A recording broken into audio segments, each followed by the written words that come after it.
बच्चों, आज हम आपको जो वीडियो देने जा रहे हैं वह विशेष प्रकार के प्रश्न का कलेक्शन है, जिसमें से प्रत्येक साल बिहार बोर्ड में क्वेश्चन इस प्रकार का आपको मिल ही जाएगा। वो या तो 1 नंबर के क्वेश्चन में रहे या कुछ ज़्यादा नंबर के क्वेश्चन में भी रह सकता है। तो अगर 1 नंबर में होगा तो हम लोग उसको शॉर्टकट तरीके से बना लेंगे। अगर उस पर बात को पकड़ सही है तो हम जल्दी से बना लेंगे, नहीं अगर उसको लिखना पड़ेगा, अगर ज़्यादा नंबर का होगा तो उसको विधिवत लिखना पड़ेगा। इसमें समानता क्या है और फिर दोनों में अंतर क्या है, ये प्रश्न जो देखेंगे सभी प्रश्न में कहता है कि के का मान ज्ञात करें। यहाँ भी है, इसमें भी है, के के किस मान के लिए, इसमें भी के का मान निकालना और इसमें भी के का मान निकालना है। लेकिन सभी प्रश्न अलग अलग प्रकार के चैप्टर से संबंधित है। तो इस प्रकार के प्रश्न को बनाने के लिए सबसे पहले प्रश्न को पढ़ने के बाद ये पता लगाना पड़ेगा आपको कि वह किस चैप्टर से आधारित है। जब आप चैप्टर का ज्ञान कर लेंगे तब आपको उससे संबंधित इक्वेशन बनाना पड़ेगा। जैसे इस पूरे प्रश्न को बनाएंगे तो सबसे पहले उस चैप्टर को पढ़ेंगे और उसमें जो सिद्धांत करा उसके अनुसार उसमें हम लोग इक्वेशन को बनाएंगे और उस इक्वेशन में डाल देंगे तो फिर के का मान आपको आ जाएगा। जैसे इसको पढ़ेंगे तो के किस मान के लिए बिंदुएं 8, 1, के -4 और 2 -5 संरेखी है। इसका मतलब क्या हो गया कि संरेखी होने के लिए यह आपका ये हो गया। संरेखी होने के लिए यह निर्देशांक ज्यामिति का क्वेश्चन हो गया, कोऑर्डिनेट ज्योमेट्री का हो गया। तो उसमें त्रिभुज के क्षेत्रफल में अगर 0 हो जाएंगे तो वो बिंदुएं जो होती है उनके शीर्षों को बनाने वाली बिंदुएं वह क्या होगा, संरेखी होगा। तो यहाँ निर्देशांक, अब उसका क्या सूत्र होता है, तो पहले उस प्रश्न बिंदु को लिख लें। ये 8, 1 यहाँ लिख देंगे। चूंकि बिंदुएं पूरा बात लिखना चाहिए प्रश्न को, पहला प्रश्न को हम डील कर रहे हैं। चूंकि बिंदुएं 8, 1, के -4 और 2 -5 ये कंडीशन दिया हुआ है, ये संरेखी है। तो जब संरेखी होता है तो उस कंडीशन के लिए क्या सूत्र होता है ये मेरे पास है। तो सूत्र का गणित अगर बना रहे तो सबसे पहले सूत्र का ध्यान होना चाहिए। वो सूत्र आपका होता है x1 y2 - y3 plus x2 y3 - y1 plus x3 y1 - y2 बराबर 0। अब मान डाल देंगे, ये x1, x2, x3, y1, y2, y3। तो हम लोग मान डालेंगे, x1 के जगह पर क्या डाल देंगे, ये आपका 8 हो जाएगा। y2 हमारा हो जाएगा -4 माइनस और y3 -5 हो गया। और फिर x2 का मान यहाँ पे क्या है, k, y3 -5 माइनस y1 यहाँ 1 है। फिर x3 हमारा क्या हो जाएगा 2 और y1 - y2। तो फिर इसको हम लोग इस ब्रैकेट के दें, 1 -4 बराबर 0। अब ये गौर से देखेंगे तो के में लीनियर इक्वेशन हो गया, सिर्फ लीनियर इक्वेशन हो गया। ये अगर इस प्रकार का प्रश्न दिया जाए तो 7th 8th का विद्यार्थी भी इसमें से के का मान निकाल सकता है। तो सबसे पहले हम लोग यहाँ इसको सरल करें तो ये हो जाएगा -4 + 5 प्लस के इंटू -6 + 2 1 + 4 बराबर 0। अब यहाँ हो जाएगा 8, यहाँ 1 प्लस -6 के और ये हो जाएगा 5 और दूना 10, ये 10 हो गया। ये क्या हो गया 0। अब ये हो गया 8 और 10 -6k + 18 बराबर 0। तो फिर ये आपका हो जाएगा -6k बराबर -18। तो फिर क्या हो जाएगा, k बराबर 18/3 भाग दे देंगे तो कितना हो जाएगा, 18/6 है तो 6, ये कितना हो जाएगा 3।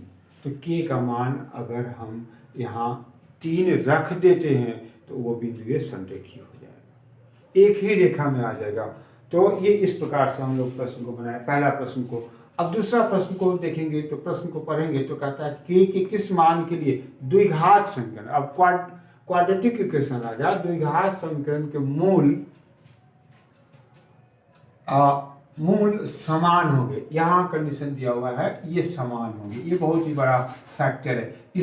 इसी बात से वहाँ हम इक्वेशन बनाएंगे कि एक इक्वेशन हमको बनाना पड़ेगा। तो दूसरा प्रश्न जो हम लोग है वह द्विघात समीकरण से तुरंत बात को पकड़ेंगे। प्रश्न में लिखा हुआ होगा कि k के किस मान के लिए द्विघात समीकरण उतना के मूल क्या होगा, समान हो गया।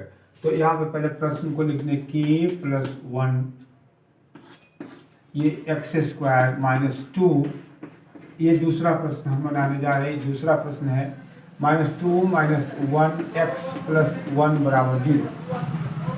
यहाँ a और b और a b c का सिलेक्शन कर लेना चाहिए, आसान होता है बनाने में। k+1 b = -2 k - 1 और फिर c बराबर कितना हो गया 1। आप कंडीशन लिखेंगे, कंडीशन क्या करता है, दोनों मूल समान है। तो यहाँ लिखेंगे दोनों मूल समान है। तो समान है तो यहाँ 3 कंडीशन होता है। अगर दोनों मूल असमान है तो उसके लिए विवेचक जो होता है वो b² - 4ac > 0। अगर समूल समान होते हैं उसके लिए कंडीशन है ये इक्वल टू 0। और फिर एक तीसरा इक्वेशन होता है जिसके लिए कोई हल नहीं होता है, वो क्या होता है, <0। तो अभी हमारा कौन सा कंडीशन दिया हुआ, मूल समान है, इसलिए इस इक्वेशन का हम लोग उपयोग करेंगे। तो यहाँ लिखे दोनों मूल समान है, इसलिए b² - 4ac = 0। b का मान आपके पास यहाँ है -2 k - 1 का होल स्क्वायर -4 इंटू, यहाँ पे दिया हुआ है कि a का मान कितना है k+1 और फिर इंटू c का मान कितना है 1, ये कितना के बराबर हो जाएगा 0। अब इसको आप सरल करेंगे तो ये माइनस स्क्वायर से खत्म हो जाएगा, ये 2 दूना 4 हो जाएगा और k - 1 का होल स्क्वायर माइनस इस 4 से इसमें गुना कर दे तो क्या हो जाएगा 4k - 4 = 0। अब इसको सरल करना पड़ेगा, a - b होल स्क्वायर पे हम लोग इसको सरल करेंगे। तो वो इस प्रकार से होगा, यहाँ है ये हो जाएगा 4, ये हो गया k² - 2k + 1 माइनस 4k - 4 = 0।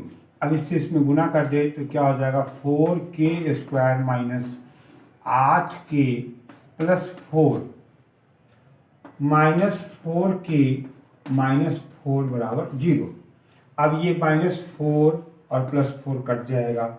अब 8 और 4 यहाँ इस प्रकार से हम लोग सरल करेंगे तो यहाँ क्या हो जाएगा 4k², ध्यान से देखिए 4k² माइनस इस दोनों को अगर जोड़ते हैं तो -12k = 0। अब ऐसे प्रश्न को बनाने के लिए हम लोग कॉमन लेके बनाएंगे। तो कॉमन ले लेंगे तो कितना कॉमन हो जाएगा 4k, कॉमन अगर हो जाता है तो इस जगह बच जाएगा k - 3 0। तो 4k = 0 तो k बराबर कितना हो जाएगा 0 और दूसरा k - 3 = 0 तो k बराबर कितना हो जाएगा 3। ये दोनों ऑप्शन आपका वहाँ रहेगा।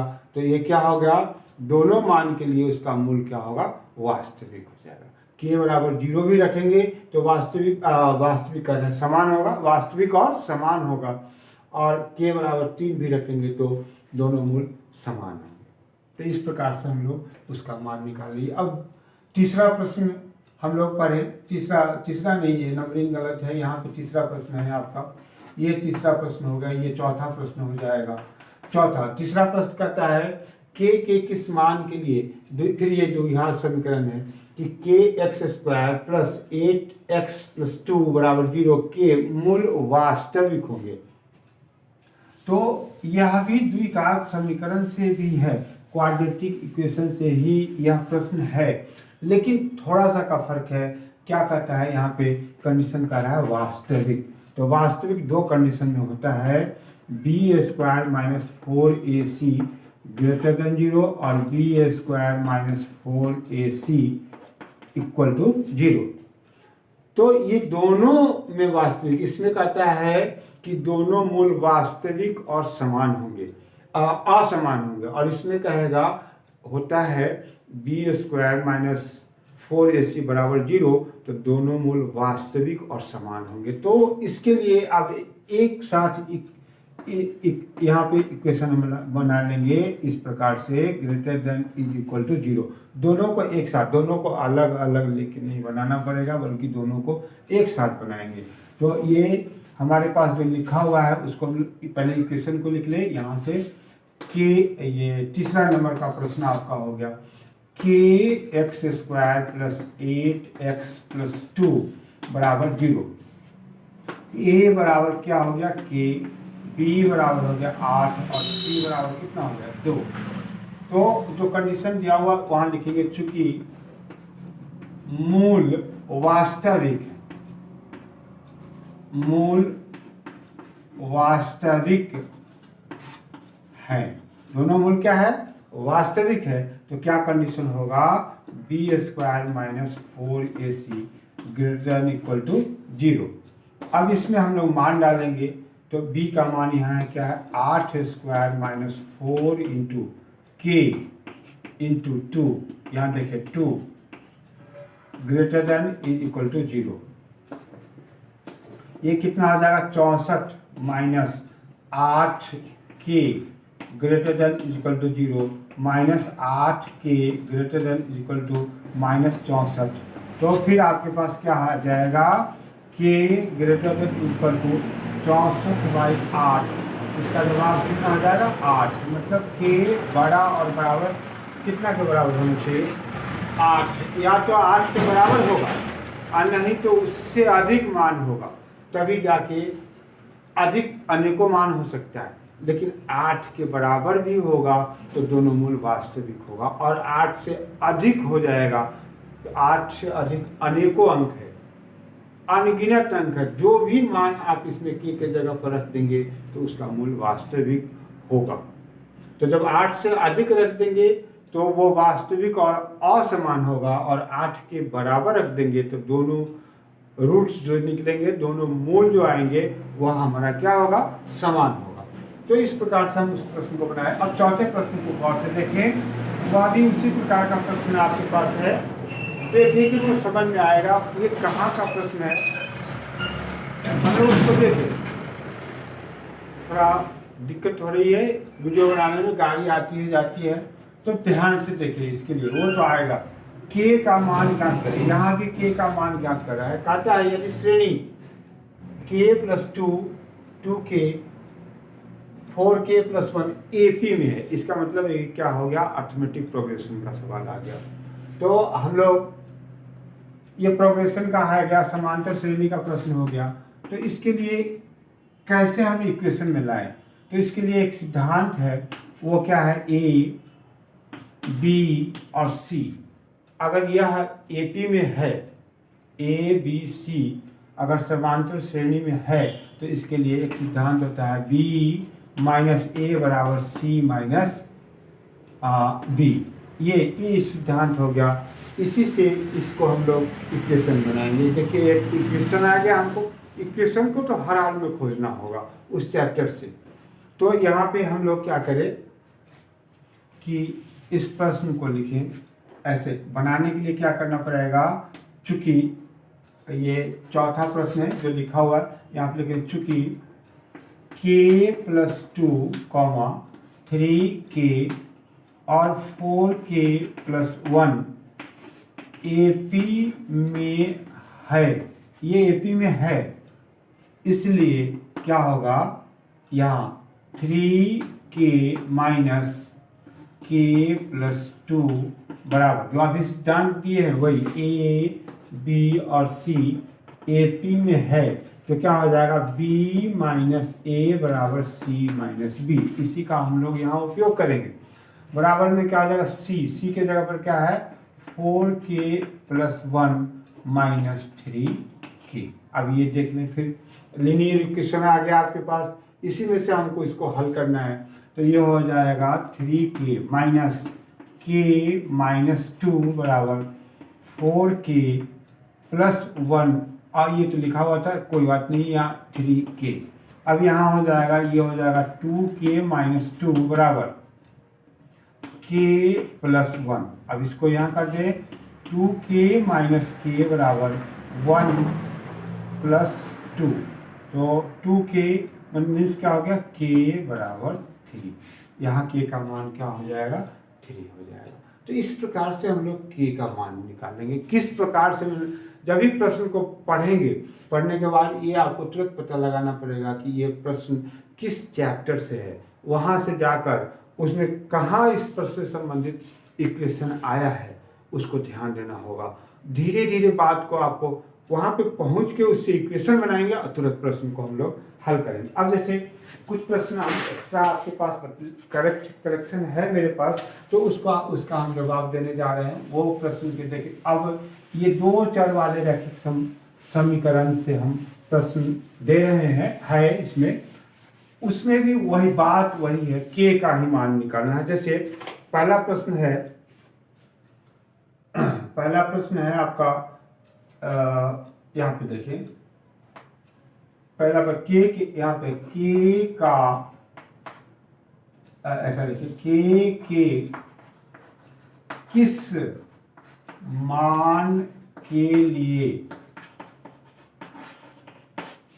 लिए समीकरण निकाय का अंततः अनेक हल होगा, लिए रैखिक समीकरण निकाय का अंततः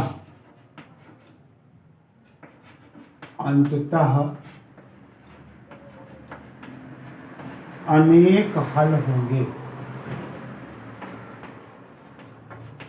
यहाँ पे ये बात कर रहा है कि अनेक हल होंगे, तो अनेक हल होने के लिए क्या होगा, इक्वेशन आपका है, इक्वेशन है kx plus 3y minus k minus 3 बराबर 0, और दूसरा इक्वेशन है 12x plus ky minus k बराबर 0।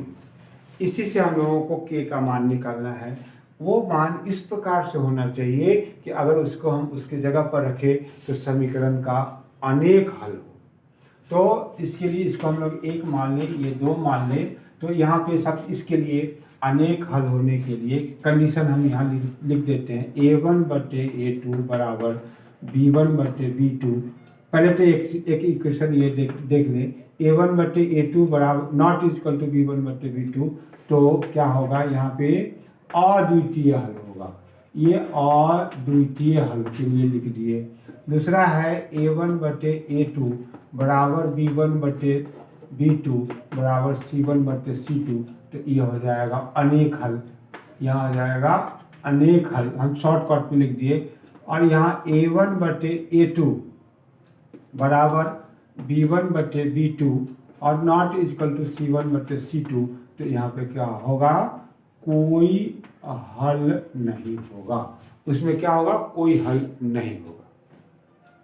अब इसमें से कौन, ये 3 हमारे पास सिस्टम हमारे पास है, अगर इसकी जानकारी है तो यहाँ कौन सा नियम लगेगा तीनों में, तो गौर से देखेंगे तो यहाँ क्या लगा हुआ है, अनेक हल है। तो अनेक हल के लिए ये जो बीच वाला है इसका हम लोग उपयोग करेंगे। तो सबसे पहले ऐसे प्रश्न को बनाने के लिए a1 b1 c1 a2 b2 c2 अगर आप लिख लेते हैं तो आसानी होगी। तो इसको बनाने के लिए, और नहीं तो आपके पास उतना कमांड है तो डायरेक्ट सूत्र लिख सकते हैं। यहाँ लिखेंगे समीकरण निकाय का अनेक हल है, तो क्या होगा, इसलिए A1/A2 बराबर B1/B2 बराबर C1/C2 डाल देंगे। A1 का मान ध्यान से देखिए, चूंकि हम सेलेक्ट नहीं किए तो यहीं से नोट करना पड़ेगा। ये हो गया K/12 बराबर B1 3 और ये K बराबर यहाँ क्या हो जाएगा, तो K-3/K। अब आप इसी दोनों से मान यहीं से निकल जाएगा K का। अब इस जगह से K/12 बराबर 3/K, तो ये क्या हो जाएगा, K² बराबर 36। तो K बराबर कितना हो जाएगा, 36 का वर्गमूल, ये हो जाएगा +-6। अगर इस दोनों से भी निकालेंगे तो वही मान आएगा। तो कौन सा मान आप, या तो -6 या +6 आप रखेंगे तो समीकरण निकाय का अनेक हल होगा। ये बात आ गया। अब एक दूसरा प्रश्न हम आपको दे रहे हैं, अद्वितीय।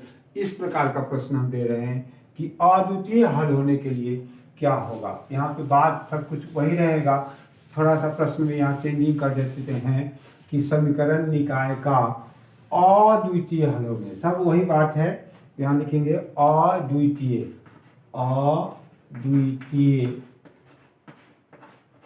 हल होंगे। तो अद्वितीय हल होने के लिए प्रश्न जो है वह इस प्रकार से है। प्रश्न को भी चेंज कर दे, 7x - 5y = 4 और 4x प्लस ky बराबर 5। ये प्रश्न है आपके पास। अब ध्यान से देखिए, हमको कौन सा सूत्र लगाना पड़ेगा। तो ये जो दिया हुआ है उससे इस सूत्र का उपयोग करना पड़ेगा।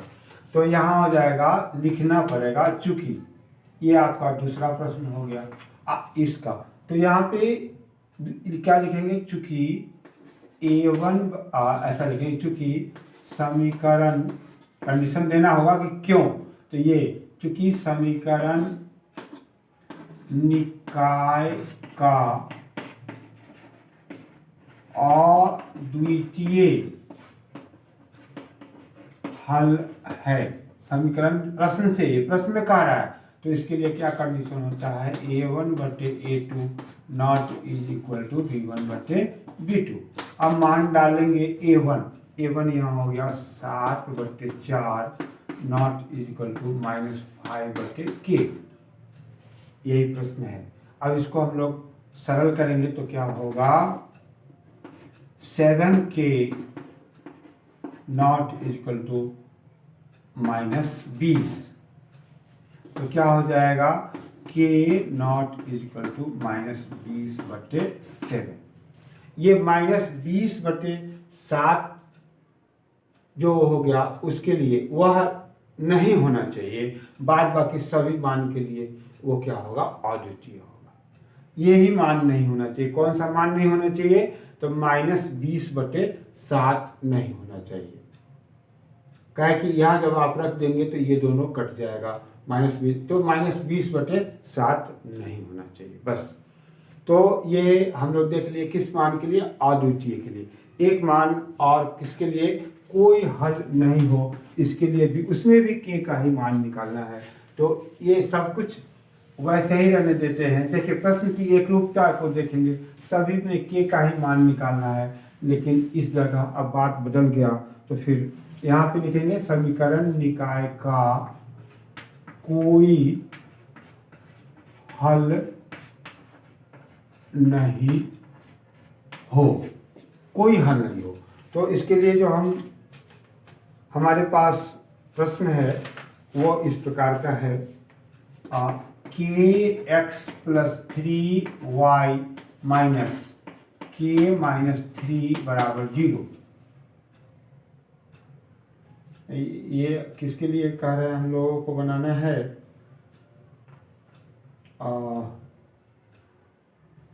कोई हल नहीं के लिए। तो कोई हल नहीं के लिए हम लोग इस प्रकार से दूसरे प्रश्न को देखें। ये सेलेक्टिव जो क्वेश्चन है उसको देखें, इसमें भी बन जाएगा, लेकिन यहाँ पे प्रश्न है 3x - y - 5 बराबर 0। और ये है दूसरा इक्वेशन है 6x माइनस 2y माइनस के बराबर 0। अब इसमें से के का आपको ऐसा मान निकालना है कि उसका कोई हल नहीं हो।